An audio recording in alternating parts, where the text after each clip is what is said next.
Result आया, जिन लोगों को हम नहीं जानते थे ना, उन लोगों की तरफ से भी कांग्रेचुलेशंस के मैसेजेस आने शुरू हो गए।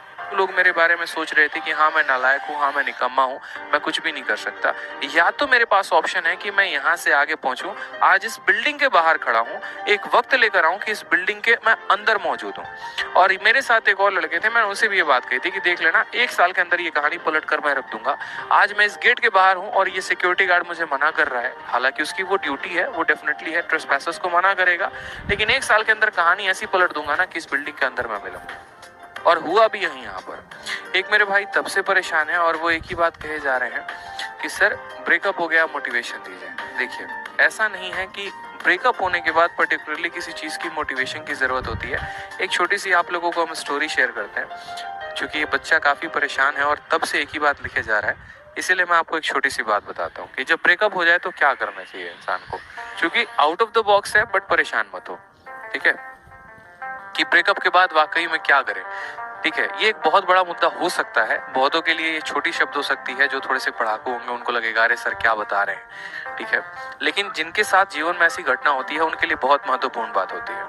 देखो, लाइफ में ना लोग बहुत कुछ कहते हैं कि तुम पढ़ लिख लोगे तो तुम्हारे पीछे सब भागेंगे, तुम कामयाब बन जाओगे तुम्हारे पीछे सब भागेंगे। बहुत बार हमें लगता है कि यार ये यूजुअल बात है, नाम बात हो गई है, मतलब इसमें कोई उतना दम नहीं है। लेकिन ऑनेस्टली अगर मैं इससे थोड़ी सी हटकर अगर बात करूं यहाँ पर, तो असल में पढ़ लिखने से आप बहुत बड़े इंसान नहीं बन जाते हैं। असल में आप जब एक कामयाब इंसान होते हैं ना, तो आप बहुत बड़े इंसान बन जाते हैं।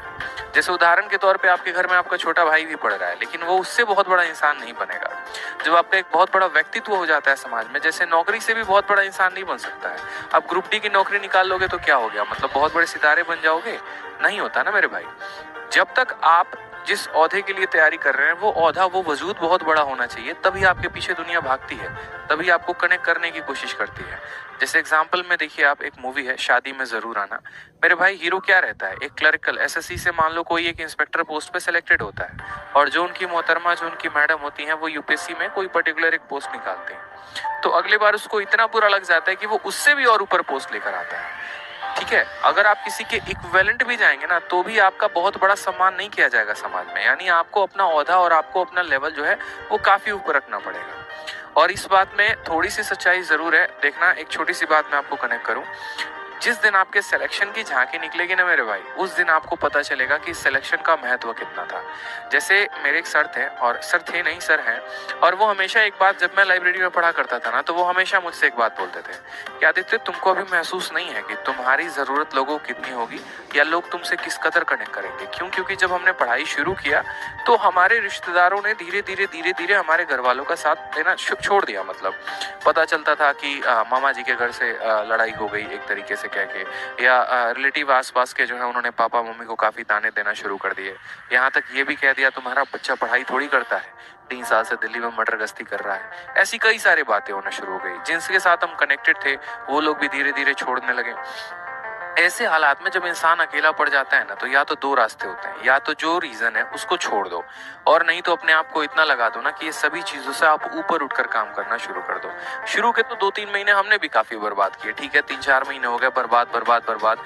माइंड आदमी का किसी का भी डिप्रेशन में चला जाता है, सोच नहीं पाता है। लेकिन एक स्ट्रॉन्ग रीजन होना चाहिए लाइफ में। जैसे उसके बाद रैंडमली मेरे सामने एक पोस्ट की वीडियो आई कि इनकम टैक्स इंस्पेक्टर कैसे बनता है। मुझे काफी अच्छा लगा वो वीडियो, और मुझे इतना अच्छा लगा वो वीडियो कि उसके बाद मैंने रैंडमली सारे पोस्ट देखने शुरू कर दिए। अच्छा, सीजीएल में इनकम टैक्स इंस्पेक्टर भी होता है, उसके बाद जो है यहाँ पर डबल ए इंस्पेक्टर भी होता है, उसके बाद एक्साइज इंस्पेक्टर्स भी होता है। और आप बिलीव नहीं करेंगे, जिस रात मैंने वीडियो देखी थी उसके अगले रात, चूंकि मैं दिल्ली में रहता था, तो उसके अगले रात मैंने यहाँ पर जो है मेट्रो लिया था, और मेट्रो लेकर मैं पहुंच गया था विदेश मंत्रालय। हालांकि किसी दिन फोटो होगी तो मैं शेयर जरूर करूंगा, ये मेरे प्रिपरेशन के टाइम की बात थी। और विदेश मंत्रालय जाकर उस पर्टिकुलर ऑफिस में, जहां पर जब आप एसएससी से सेलेक्ट होकर जाएंगे ना, और वहां पर जाके जब आप जॉब करेंगे, तो उस पर्टिकुलर बिल्डिंग के आगे, चूंकि सिक्योरिटी गार्ड बहुत ज्यादा थे, वहां ठहरने दे नहीं रहे थे, तो जाकर मैंने कम से कम 1.5-2 घंटे वहां पर बैठा रहा। और कुछ नहीं, बस उसके बगल में बस स्टैंड था। बस यही सोचता रहा कि यहाँ जो लोग जॉब करने आते हैं उन्होंने कितनी मेहनत की होगी और क्या वो यहीं तक रुकते होंगे या उनका वजूद यहाँ से और आगे जाता होगा। ऐसा होता है विदेश मंत्रालय में, आप लंदन में और फॉरेन पोस्टिंग आपको मिलती है। तो मैंने अपने लाइफ को वहां पर कंपेयर किया कि देखो आज मैं कहाँ पर हूँ, आज मैं यहाँ पर हूँ।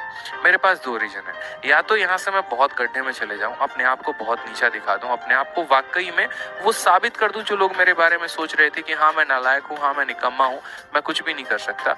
या तो मेरे पास ऑप्शन है कि मैं यहाँ से आगे पहुंचूं, आज इस बिल्डिंग के बाहर खड़ा हूँ, एक वक्त लेकर आऊं कि इस बिल्डिंग के मैं अंदर मौजूद हूँ।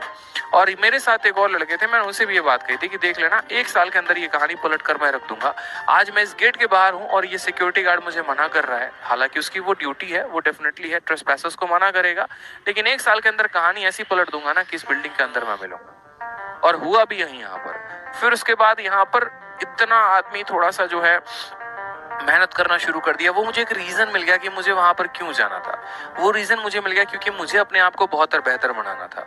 और हुआ भी ऐसा यहाँ पर, जब जब मैं डिमोटिवेटेड हो जाता था या जब भी मुझे थोड़ा सा दुख होता था या जब भी मुझे थोड़ा भी यहाँ पर फियर होना शुरू हो जाएगा, थोड़ा मैं नेगेटिव होना शुरू हो जाऊंगा, तो अगर मैं हूँ यहाँ पर तो मैं किसी की बाइक अरेंज करूंगा या फिर जैसे भी हो गया, मैं कभी यूपीएससी भवन पहुंच गया, कभी एमईए भवन पहुंच गया, कभी आईटीओ पहुंच गया और जाकर बस उन बिल्डिंग्स को देखूंगा यार कि हाँ यार देख तेरा मंजिल वहां पर है, तुझे वहां जाना है।